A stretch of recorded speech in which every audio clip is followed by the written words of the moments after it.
Welcome to the Three Old Goalies podcast. I'm Ryan Sparks. I'm excited to be here tonight. We are excited to welcome special guest Van Taylor to the show with Evie and Bone. Gentlemen, welcome to the show. I will see you guys on the flip side. Sounds great. Well, Greg, you doing okay tonight? I am, EV. I am so excited to do this with Van. There was so much stuff that I have found out, EV, that is just mind-blowing at times.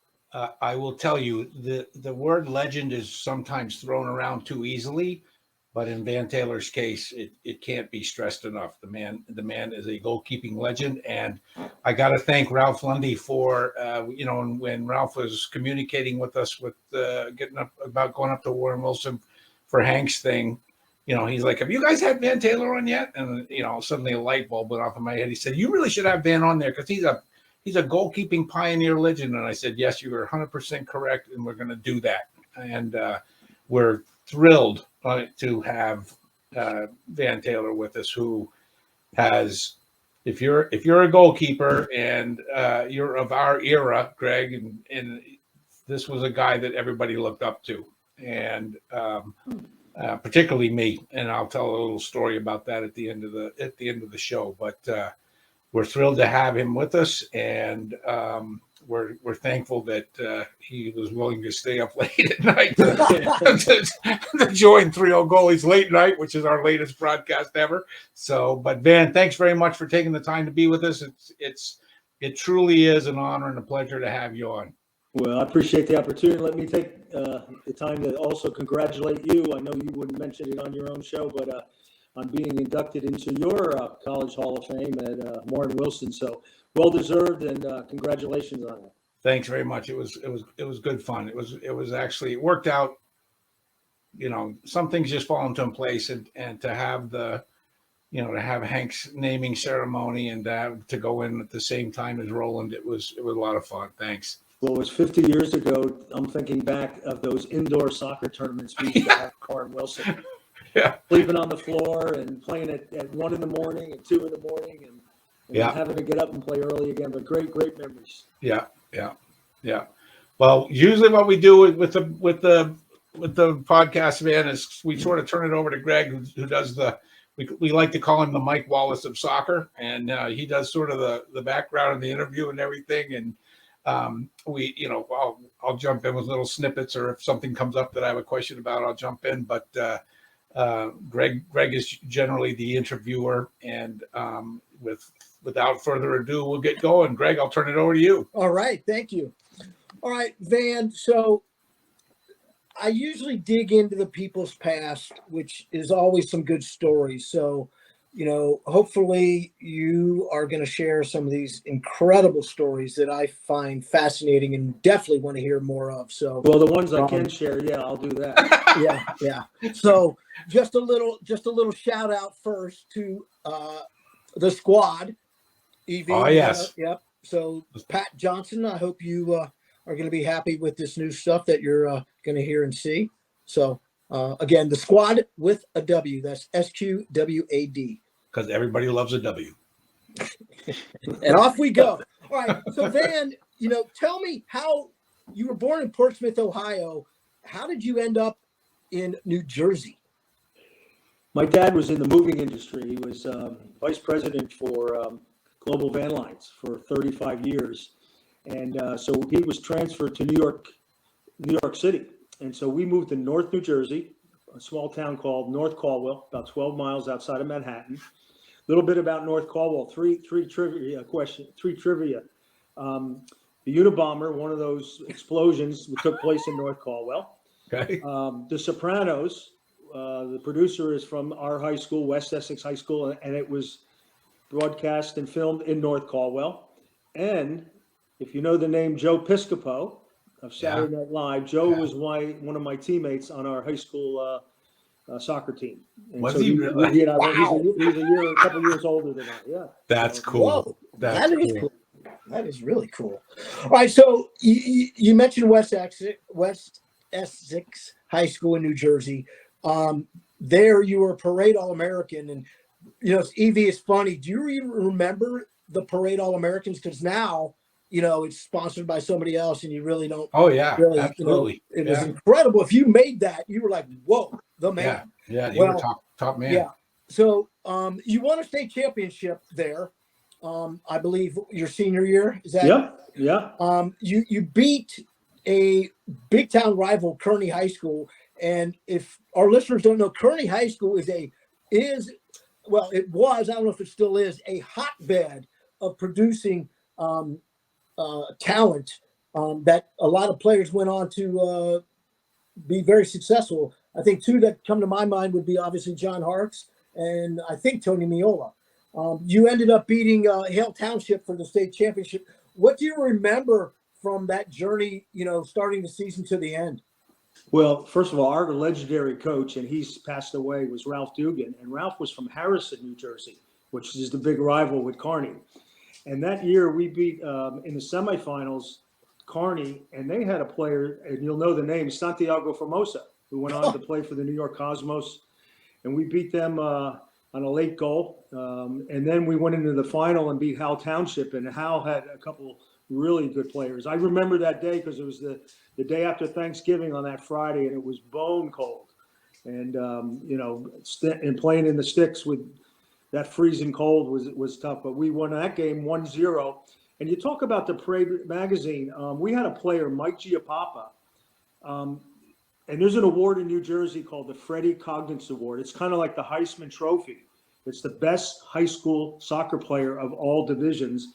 And Mike, one of my teammate, who scored the winning goal in the state championship, went on to play at Penn State for Walt Barr. He was the best player voted in the state of New Jersey in 1970, that fall season.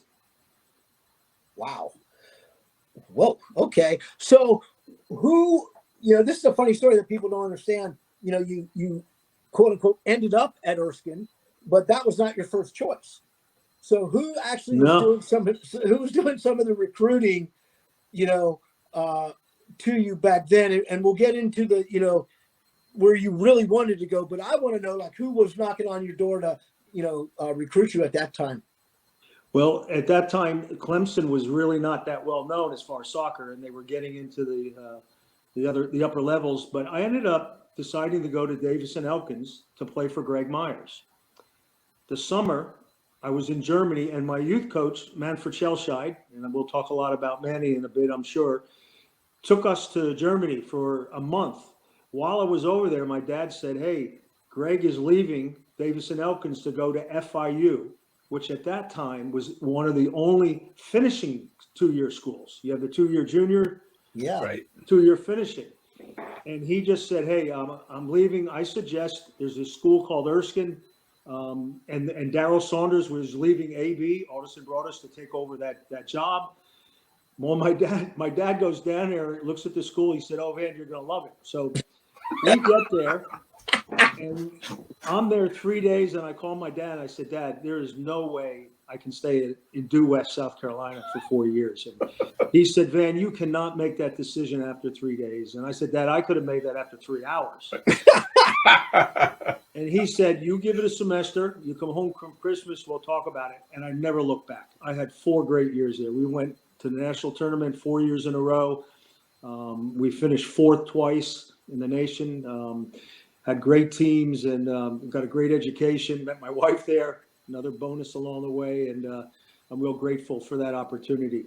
And as things turned out, I ended up playing for Greg anyway, my first year professionally with the Miami Toros, because he then left FIU to become the head coach in 1975. He coached there 2 years, and I played for him in 76. And then his story. He went on and had another college career at the Naval Academy.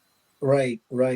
So let's talk a little bit about your career at Erskine. And your sophomore year, you were third-team All-American. Your senior year, you were an All-American. You went to the Final Four. What do you remember about that time? Because, again, people forget that you're playing – everybody in the country can play for this tournament. Yeah, well, back then, obviously, with the NAIA, we were part of the NAIA then. But, there's a name that comes to mind, Charlie McGinty, and Charlie recently passed away last year, another Kearney player. originally born in Scotland, and he at that time had scored I don't know how many goals, and it was the leading goal scorer in the nation of all divisions. Well, there was only NCAA and then NAI.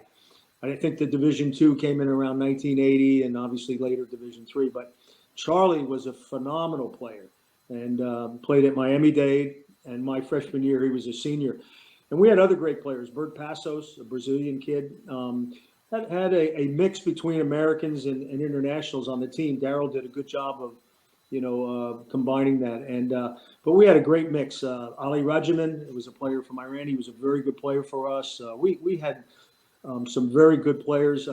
But I would say that first year with McGinty and Kiki Ojeda was another player who played at Miami-Dade, Ralph Marola, Romero. I can't think of all that. Arturo Suarez. We had some really good quality players and had a great team. Yeah. But I was going to add, back then Miami-Dade was a power, and if you remember, EV, there was, I believe, Miami-Dade North and South, and they were producing players every single year. yeah. Obviously FIU benefited from it because of the localness, but as Van's alluding to, schools in the South that were starting were definitely doing a lot of recruiting down there. I remember. Yeah. Yeah. And then you mentioned Rick Wright earlier, who's the assistant at the Greenville Triumph in the USL One League, and he followed me, and so you had Mike Cortez Velez was another player. He played with the Fort Lauderdale Strikers. Yep. He's another Erskine grad. Yeah. So there was a number of players that came out of Erskine that went on to play at the next level. Yeah, obviously a very stellar career, and in case our listeners don't know, he was inducted to the Erskine College Athletic Hall of Fame in 1982. So what a very nice honor. So let's talk a little bit about the pro game, and let's sort of set the landscape back then. The North American Soccer League was just getting started then, and it started in 1968, it folded in 1984. So you're sort of at the tail end of this, but you were in the New York Cosmos in 1975 drafted you in the first round, and that's when Pele was there. So first, describe the feeling, like how they even found out about you. What was your reaction? And I'll get into the Toros and the Strikers as we progress here. Well, I always had the aspiration to play at the next level, so I was working towards that. And when I got that call that I was going to be drafted by the Cosmos, what an honor. I mean, at that time, obviously Pele had just come. I think his first year was in '75.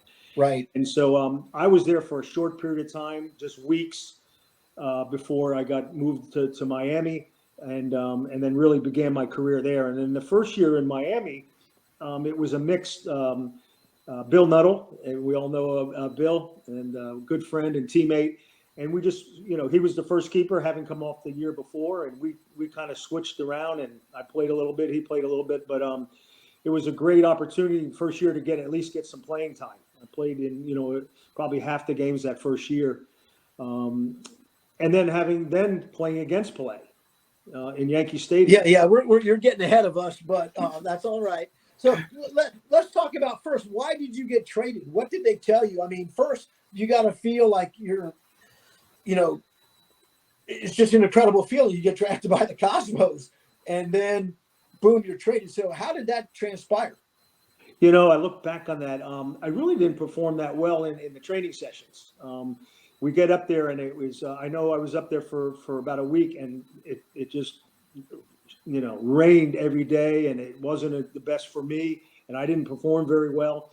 And Gordon Bradley was so nice and gracious, and he was up front with me, and just, yeah, we drafted you, but and it was a trial basis, and I'll be quite honest, at that point probably didn't play to my ability, and the opportunity was to move me and at least give me that opportunity. And again, yes, I would love to have played for the Cosmos, but getting the opportunity to play in Miami, I was grateful for that. Yeah. So you get traded in 1977 to the Toros, and you end up being runner-up for the Rookie of the Year. What is going through your head? Because, 12 months ago you're sitting and all of a sudden now you're playing every game, and what, and performances you said you lacked and now you turned it on. Well, it's interesting. And you just clicked my memory. I debuted on my birthday, May 16th, and it was against Seattle, and they had Geoff Hurst, who played in the '66 World Cup. I think they had Harry Redknapp. They had other players, and we won 1-0. I remember Cliff Marshall scored the goal, and it was at FIU at the Tamiami Stadium, and so that was my debut, and I remember that. But to think about, Bobby Moore that year played with San Antonio, had the chance to play against him. You think of obviously Pele with the New York Cosmos. You think of the pedigree of players. That'd be like playing today against, the Messis and the Ronaldos and all that. Certainly at the end of their career, but what a great opportunity that to be able to play at that level. So talk a little bit about, because I was absolutely stunned. You play in Yankee Stadium and you're playing against Pele. So give us sort of the lead up to that game, knowing that you're going to play against the Cosmos. And Evie, I don't know if you remember, some of the attendances for the NASL were just phenomenal. Oh, yeah. I remember my high school year taking a road trip up to Boston, but we stopped at Giant Stadium in July to watch the Cosmos. I think it was the Strikers or the T-Men. 77,000 people. That was in '77.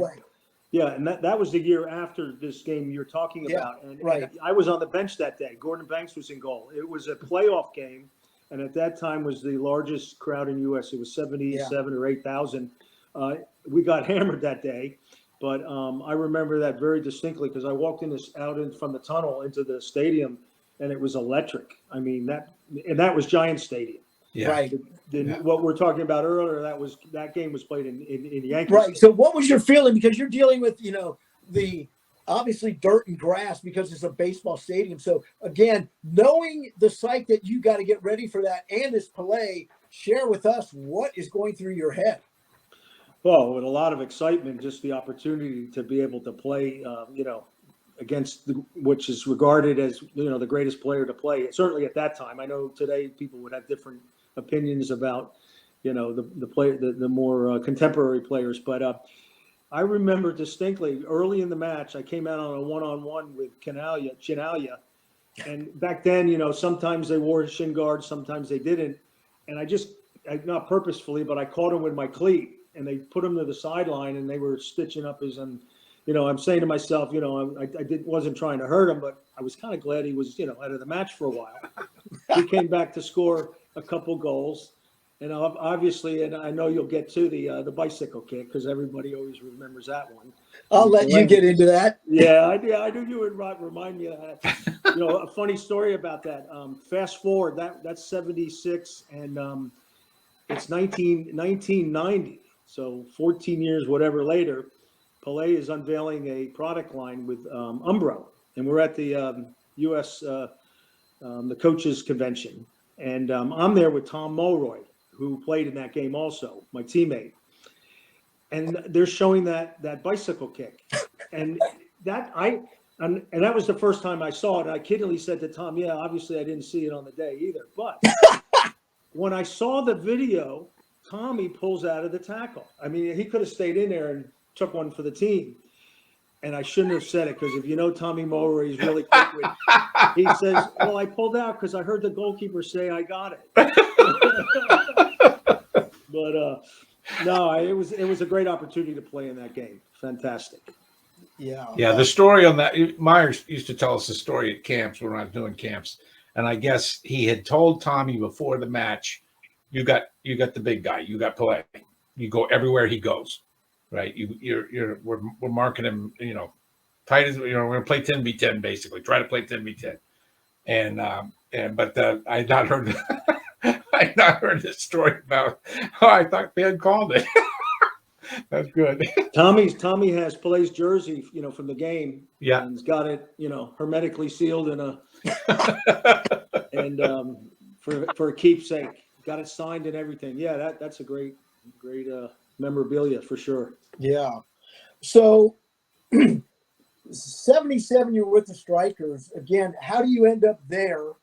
And as you just alluded to, you are going to be backing up Gordon Banks, the legend. Well, the owner of the Miami Toros was Joe Robbie and his wife Elizabeth, and he moved the team. The Miami Toros just morphed into becoming the Fort Lauderdale Strikers. So he moved from Miami to Broward County, changed the name. So it was the same owner, and we played at a Lockhart Stadium there. And Ron Newman then became the coach, and then Greg moved on to the Naval Academy, and Ron obviously brought in Gordon Banks. And as you know, Gordon had he was injured in a match on the weekend, and the next day he was going to get treatment. And it was a rainy day, and he was in a car accident, and he lost his eye, vision in one of his eyes, and the English FA would not insure him, but the NASL would. So Gordon brought him. Ron Newman brought him over, and he played in the 1977 season, and was just absolutely phenomenal. And I learned so much, and we roomed together on the road, and I can remember him. He was so kind and to help me and mentor me along the way. I learned to cross a ball because after every practice, he wanted to take crosses, and we'd have a bag of balls, and I would just hit crosses after cross. He loved it. He taught me, he would make saves look so easy, and here I am flopping around making these saves, and he taught me how to be more angles and be more relaxed, and so I learned a lot. That year, I didn't play a single minute in the league, but I played all the reserve games, and I was thankful that we had those reserve games. Lazio of Italy, Bolton Wanderers, Haitian national team, whatever the case may be. And so I got a lot of playing time and experience, but I didn't get to play in the league. Gordon played every minute of every game, and he was the top goalkeeper in the league that year. And I remember on plane flights with napkins doing X's and O's, and and roommates, talking about the game. And so he was all the time mentoring me along the way, and I'm real grateful for that. Yeah, what a story there, Evie. Right? I mean, Gordon Banks, Pele. My gosh. Well, what more can we say, right? Here's another story, and I've told this to many people, but I was still in college when Van and I call him Mr. Banks. Van and Mr. Banks were Banksy. at the street. Yeah, we're at the That's Strikers. what we call him.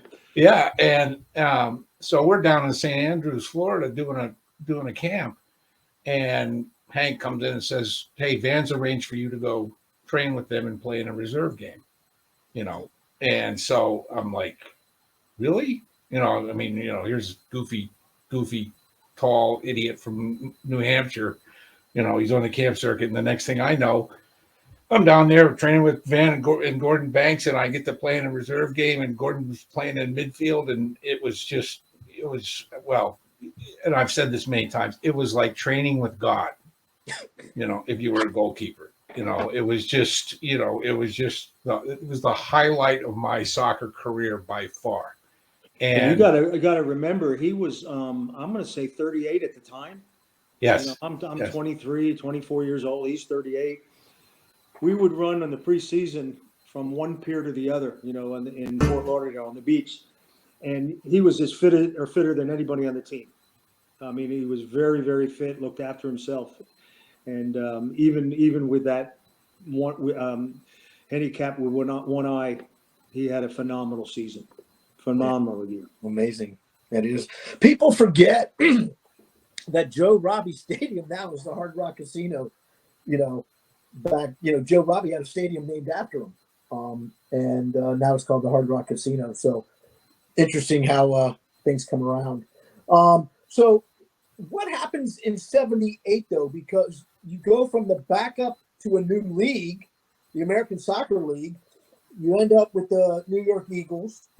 What's the transformation there? Because NASL is like the league, but now you're going to go play, with the New York Eagles, which appears to be a step down.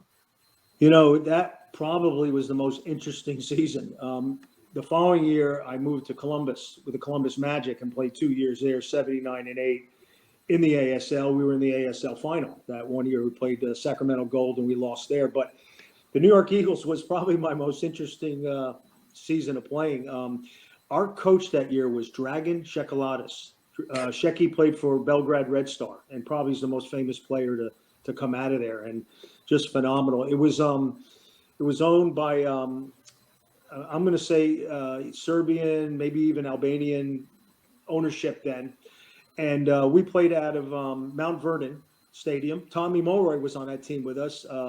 Jeff Tipping was another one, was on our team. Everybody knows Jeff from the coaching schools. And it was Hervé Gilliard was another player, if you remember Hervé. Mm-hmm. And we had a pretty good team, but the ownership, they just couldn't make it sustainable, and it only lasts for that 1 year, maybe even the following year. And then I moved on to the Columbus Magic the following year in 79 and 8. But that was probably a 1 year franchise, maybe a couple years there. Now I'm going to refer to the landscape again because the MISL, which is the major indoor soccer league, is also getting huge crowds back then, and you somehow go from Columbus outdoor to the Baltimore Blast, and now you're indoors. You're on an expansion team, but you only play 6 games. Well, that old saying, I had more clubs than Arnold Palmer. What happened was, with the Columbus Magic, it was folding.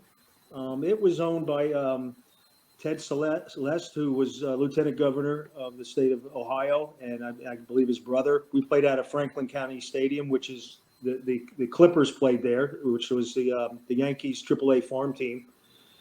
And so with that folding, the opportunity came, and Kenny Cooper was the coach there. And as you said, it was an inaugural season franchise, and electric crowds there with Baltimore. They had great support. Sepp Gettenheimer was the first team keeper there, and I played a little bit. But yeah, after 6 games, Kenny traded me to Phoenix. Interesting, my wife was finishing up a degree at Ohio State. And so she finishes it and gets a job in Baltimore and is on the job 2 weeks, and I get traded. So she had to give it her 2 weeks. She was not a happy camper. And she's still with me 47 years later. But and then I got traded to Phoenix and the Phoenix Inferno, and it was a great opportunity. And I got a chance to play there, and I played regular. And then after 4 years there, the franchise ownership changed from the Inferno to the Pride, the Phoenix Pride. Same franchise, just new owners and changed the name. And then the year after that, the team folded. And so after 10 years, and I don't want to fast forward your program, and then I moved into the college ranks of coaching. But yeah, I really enjoyed the 4.5, 5 years in Phoenix. It was great. Yeah, share with us. I don't think people really realize, and I just talked a little bit about it, the fan base. I mean, St. Louis was averaging like 20,000. Manny Schwartz, Slobo, Glavin. I mean, it was like the U.S. national team was there. Ty Keogh, Dan Ebert. I mean, it was unbelievable.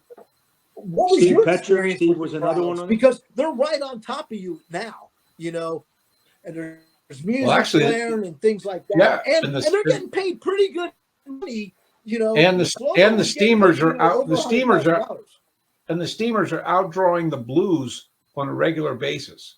At the Checker Dome, yeah, absolutely. Yeah, they're outdrawing. They put the turf down over the ice, and they're outdrawing the Blues, which had been there for Jersey a long player time. there, Tony Bellinger, played for them. Yes, along with, exactly. Steve Petcher, who played in the. And they were, and Slobo in goal. They were formidable. But and they were in our division, so we played them pretty often. But yeah, great, and the crowd, and the Phoenix Inferno got great crowds. We shared the arena with the Phoenix Suns, so we played our matches there, and we had good crowds. But yeah, St. Louis and the Kansas City Comets. Yeah. That was another one, a new franchise, and they got big crowds there too, for Yeah, sure. yeah. Funny story, EV. So Rick Ben was the coach back then, and for you listeners, I think you'll be amazed. So I was drafted by the Steamers, had my cup of coffee there, and with Ben, and his son's in the business. EV. He's a retailer in Kansas City, and he was at the convention last year. Oh, cool. And I went up to him and I said, "You probably don't remember me, but you cut me after about a week." And he just started laughing, So, were you surprised, like cities like, Wichita, just like those crowds were crazy as well, So what was your take when you were traveling? Like, oh my God, these games are just going to be, 10,000 people, every game, it's going to be hard to communicate, obviously, in a limited space with people, screaming. Well, Wichita was a different type of stadium. It was smaller, and yet always sold out. So you weren't in the big Checker Dome with 20,000. You might be in this little barn with 10,000. But the atmosphere was unbelievable. I remember we got snowed in Wichita on Christmas Eve. We were played on a Friday, and Christmas was the next day, and we got snowed in there and never got out till the following day. People. Someone asked me recently, "Boy, you got to do all this traveling. You're in New York and you're here." They don't realize, as you know, you fly in, you go to the hotel, you play the game, and you're out. It's not like you're there for a week. Our 4-game road trip when I was in Fort Lauderdale, we flew to we left Fort Lauderdale. We played in Los Angeles. Then we went to Hawaii. The one year they had Team Hawaii. So everyone thinks, oh, you got to go to Honolulu. And yeah, we just flew in and played. The third game was in Vancouver. And the last game was in Las Vegas. It was a 10-day road trip, 4 games. And I remember Coach Ron Newman saying to us, gave us the itinerary. And back then they had the collective bargaining. They gave you your per diem and a pregame meal. And he said, no training, no curfews, just show up for the game. And we won all 4 games on the trot. All 4 games on the trot. Now, we didn't have a whole lot of money left when we got to Las Vegas, but we had, the team, we just had a great team that year. Ray Hudson, Ray Lugg, just some really quality players. Gordon, obviously, in goal. Tony Whalen, just some really, it was a great team. Yeah. So how do you end up in coaching? Because, most people think you would go right back to Erskine, and I don't want to tell them yet where you end up, but like, how did you end up at Lander University? Well, my wife's from Greenville, South Carolina, which is in between Lander and where Erskine is. And we were home for the holiday. And my brother-in-law called me, said, hey, I saw something in the paper. They have a program at Lander, but they don't have a full-time coach, and they're wanting to raise the level and make a commitment to hiring a full-time coach. And I knew I wanted at some point to get into coaching. While I was playing, I had gotten my B license. So I did that one summer, and I coached 2 years in the off season in Phoenix at a high school, Chaparral High School. And so I knew I wanted to get into coaching. So a funny story, I called the office on Christmas Eve at Lander, thinking I'm going to leave a message, and the athletic director answered the phone. It was Finus Horn. That was his name. And Coach Horn said, hey, call me after Christmas and we'll talk. So I went down and met with him, and then I went back to Phoenix. We're playing. And at some point he said, I'd like you to come back again if you can. And I did. And the rest is history. They offered me the job, and I became the first full-time coach and had little scholarship and small budget, but major Wynn. Bill Wynn was the first coach there, and he was in the in ROTC and was being transferred. And he handed me the program perfectly in terms of the players he had. Everything was organized. So he set me up for success, and I'm grateful for that. And took the program and began to build it. I coached there for 30 years, retired in 2015. And then the last 7 years, I've been involved in athletic development with the university athletic department, raising money for athletic scholarships, facility improvements, student athlete enhancement, special projects, that kind of thing. So You jumped ahead, but that's all right. So share with us, your 10 seasons as a professional, and all of a sudden you switch the light.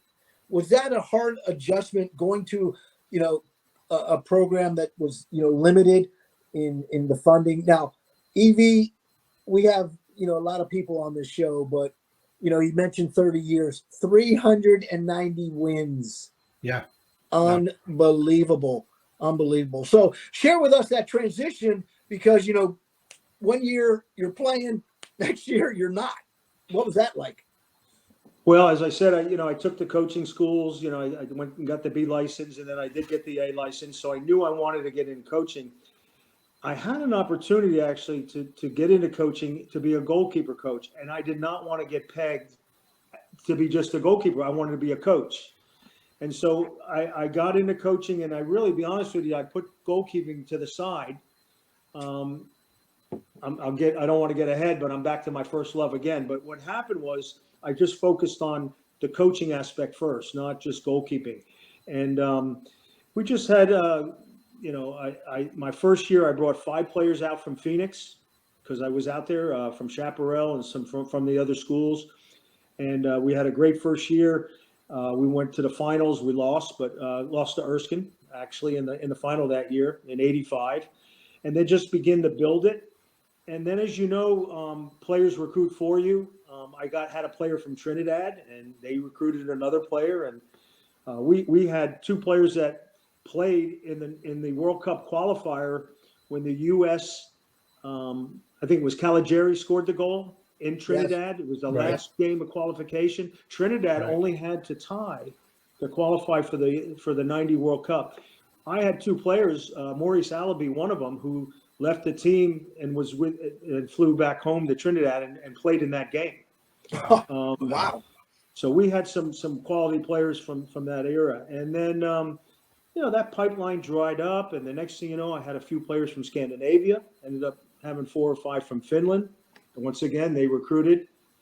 And then the last few years, I mostly had some, Northern Europeans and some English players mixed with Americans. So it wasn't all international. It was a mixed bag. And we just had, obviously it's all about recruiting. When they say real estate, it's recruiting. And oftentimes the players recruited for us, hey coach, I got a teammate that I think would be a good fit for us and that, but, had great teams because we had great players. Yeah, no obviously numerous conference titles, Coach of the Year awards.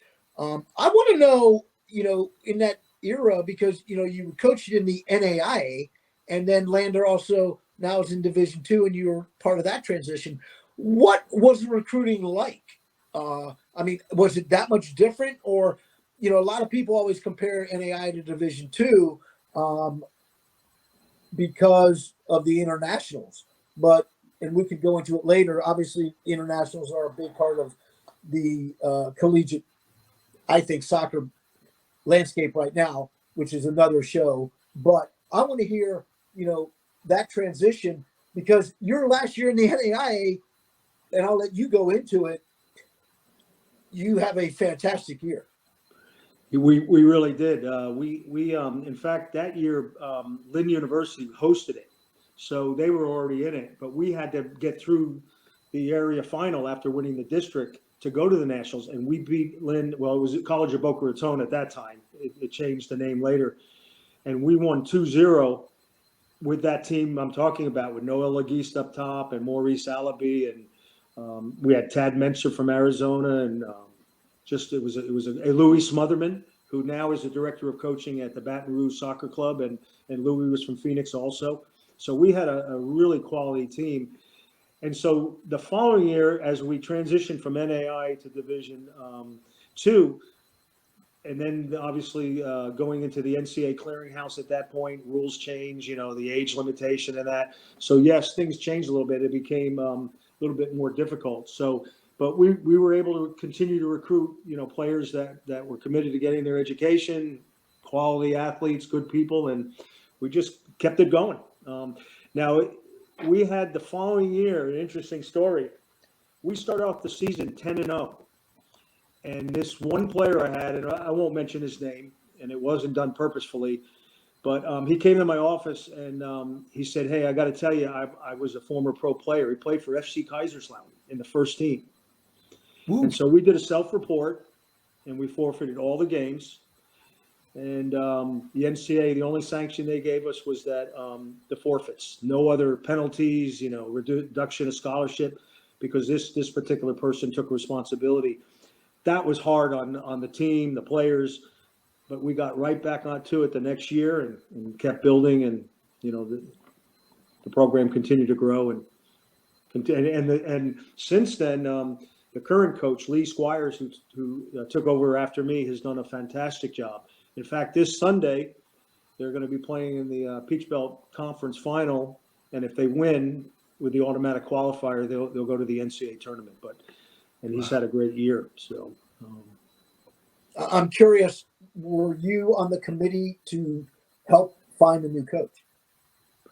I was on the committee, yeah. And at that time, we've only had 3 athletic directors in the 50 years of Lander athletics.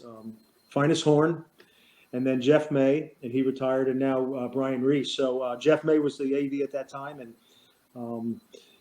yeah, I had an opportunity to be a part of that selection. Yeah, EV, you and I know, 2 people, and you don't know where I'm going with this, EV, but obviously Hank got his complex, and Van Taylor has a stadium named after him. I don't know if you knew that, EV. I did know that because that was one of the things that I told Ana Barrera. I said, he has a stadium named after him, and you must go see him and tell him that you were a goalkeeper that was one of my goalkeepers, and you'll have an automatic friend. so hopefully she did that.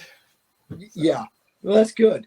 So, you sort of teased us a little bit, and I'm glad you did there, because it's a good segue into the Premier Goalkeeping Academy. So tell us, how that got started, who you do it with. I think the listeners will certainly appreciate this story of, who works with you and what you guys are doing. And I would definitely share with you my comment on the fee to attend your 4-day camp is incredible. Incredible. I am blown away on how inexpensive it is. And I got a feeling I know why you and Bill, continue to do it. But I want you to tell the story of, how it got started and what, the aim of it is. Well, Bill and I have been together doing this camp over 30 years. Yeah, and let me interrupt something. So talk a little bit about Bill Finney-Frock, because I don't think people, know who he was, and how you formed this relationship with him. Well, Bill began. I first met Bill when he went to Erskine, and then Bill transferred to Clemson, and he became an All-American at Clemson. So he played a couple years at Erskine, went to Clemson, and graduated there. And he went on to play in the NASL and ASL with the Stoners. He won a championship with the Charlotte when Rodney Marsh was coaching it, and he also and that team had Huey O'Neill, had Santiago Formosa, just Pat Fidelia, a number of players there. Bill and I have been friends for a long time, and we wanted to do a camp. We only do 1 week. A lot of people ask us, why aren't you doing multiple weeks? We want to do 1 week. We limit it to the number of campers. And we do it at Erskine because everything there is just, it's kind of like Mayberry. You just kind of turn out the lights when you're done, kind of thing. We have a lot of flexibility. If the weather's inclement, we can get inside. We have the fields we need. Everything's within walking distance. It's safe. And so we've been doing it there for, as I say, over 30 years. And our dates this year are July 16th through the 20th, 1 week only. We only take 50 goalkeepers. And it's a great week. And Bill and I just, have the passion to work with young goalkeepers. Most of the goalkeepers are probably 14 to 16. We have a couple younger and older. So most of the kids are falling into that age group. And we're just passionate about working with young goalkeepers. But Bill's a brother of mine, and we've known each other for coming up on 50 years now. Yeah. And now Bill started a club called Charlotte Soccer Club, and now his players have moved into the Charlotte.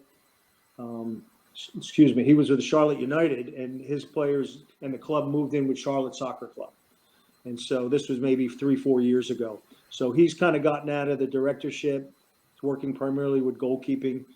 He's a high school teacher at Providence Day, and he raised 3 children, 2 daughters and a son. And his wife Jessie's just recently retired. But they live in Tegakay, which is just south of Charlotte, just on the South Carolina, on the border there. And so, he's been, an important part of my goalkeeping in terms of coaching. He's just been, we're just mentoring each other. And as I say, we've been together over 30 years. Yeah, you've produced quite a bit of players who have moved on to the next level. Do you want to share some stories about that? Well, I've got a lot of them, and I think Ralph Rondy has more than anybody as far as his former players coaching. And I've got a number of players coaching, in the state, different clubs and what have you. But yeah, we've had a few players go on to the next level, but nobody today to get to the level like MLS, but more USL, championship, I guess, Charleston Battery, that kind of level. Gotcha. So talk a little bit about what you're doing now. You say, you started off the show, you're the director of development for the Bearcat Club. What exactly, anytime I hear that, it's usually fundraising or something along that line. So maybe dig deeper what your day-to-day routine is when you go to work. Well, when I initially got out of coaching, I actually went into the foundation, the Lander Foundation. I wasn't in athletics, and I was director of development. And that was great experience. Just, that's where you're working with alumni and a donor base and, local businesses and that. And then I was asked to move into athletics, and I did. And that's when I became a director of development for athletics. And that's working with our booster club, which is called the Bearcat Club. And that's where you're raising money for, the things I talked about, scholarships and what have you. And then, we went from about 250 athletes 5 years ago, 12 programs, to now we have 21 intercollegiate programs and 750 student athletes. Wow. So, that puts, a lot more emphasis on facilities and student athlete enhancement. We've just done so much. Brian Reese is our athletic director. He's just done a phenomenal job. And, last year we added women's field hockey. We added men and women's lacrosse. We added men and women's rugby. We emerging sports, acro and tumbling. And then our traditional men and women's basketball, soccer, and the like. But so we're up to 750 athletes. We're getting ready. We have our athletic giving day coming up on November 29th, and each team develops a platform of what they were trying to raise and working with their donor base. So that's the first year we raised approximately 42,000. The second year, 68. Last year, 140. And our goal this year is to surpass that. And that's in a 24-hour period. Wow, that's great. And then our big fundraiser, our capital campaign, we did a program called The Drop. And what it is you sell a golf ball for $100. They're numbered, and it's an event. They come and we have live music, food, adult beverage, what have you. And then these golf balls are loaded on a helicopter. We put a big bullseye outside on the field, and they drop. That's the drop. And the closest ball to the pin gets $5,000. Second, $3,000. We gave around $1,000. So we gave around $15,000 away, and we raised $80,000 on the day.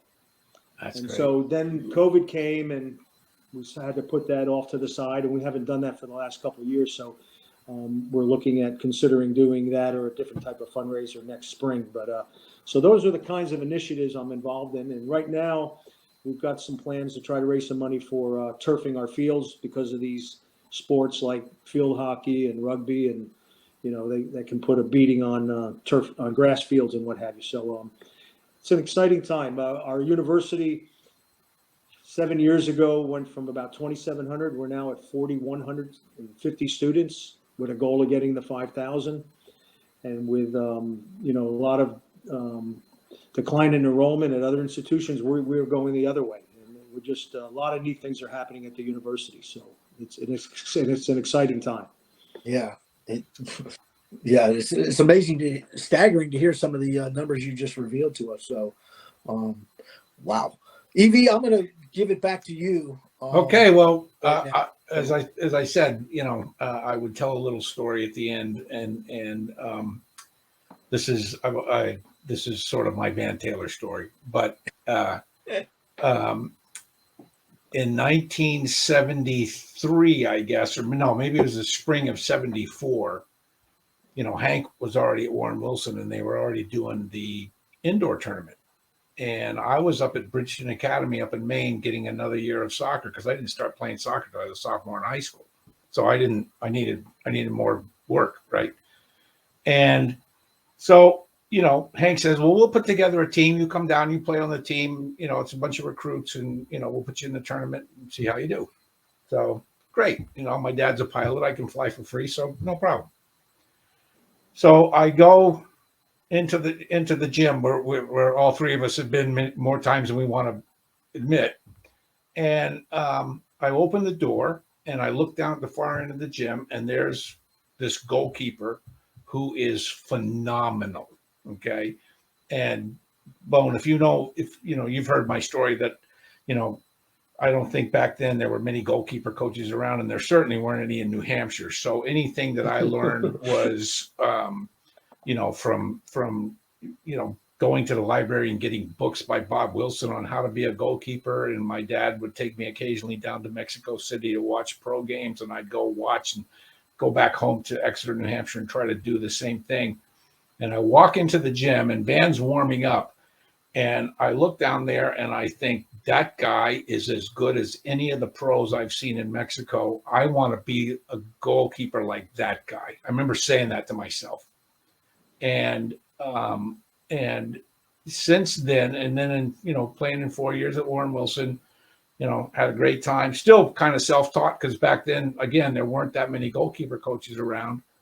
And then when I got into the ASL, Van was playing at New York Eagles and I was playing at the Apollo. And then when he was with Columbus, and Van and Beth had Marcia and myself over to dinner when he was with the Eagles. And I mean, just kind of, and then, as I said before, he enabled me to go train with God for a week. And I mean, just, and he didn't, and he didn't really have to do any of this stuff. I didn't go to Erskine. I was just a kid that, played at a rival school, but he was gracious enough to kind of take me under his wing and help me in any way that he could.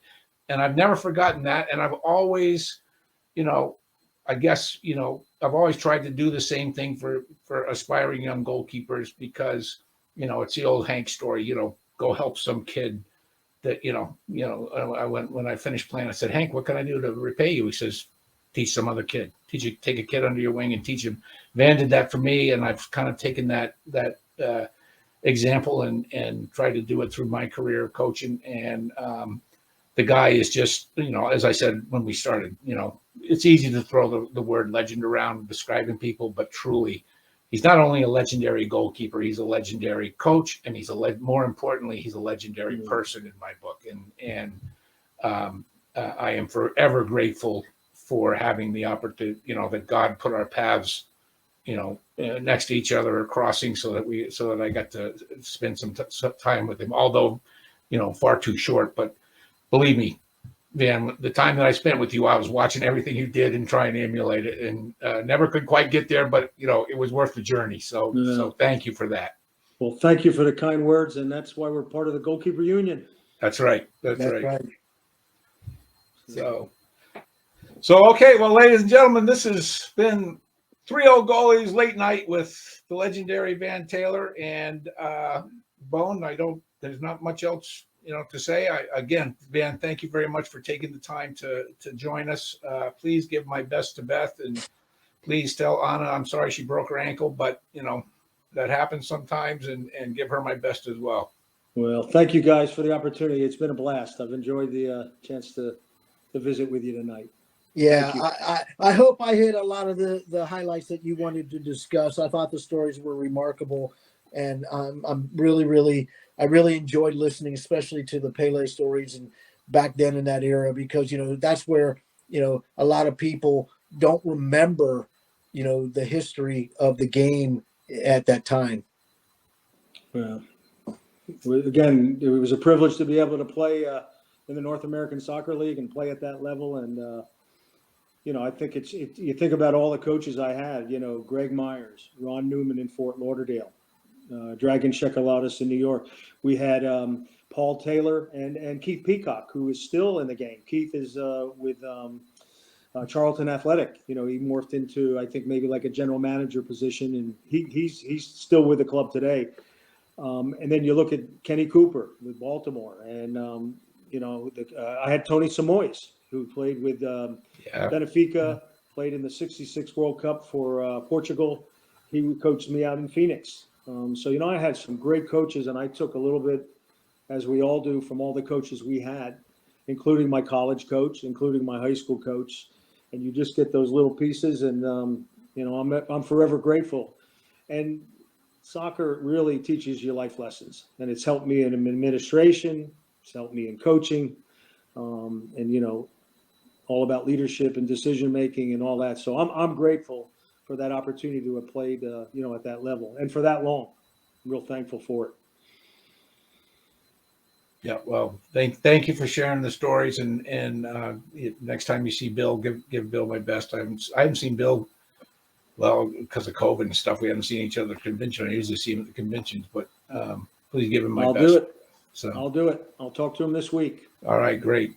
All right, again. Thanks, guys. Thank you, Van. Very much appreciate it. All right, cheers. Good night. Thank you for watching and listening to the Three Old Goalies podcast. We will catch you on the next show. Thanks again to our guest, Van Taylor.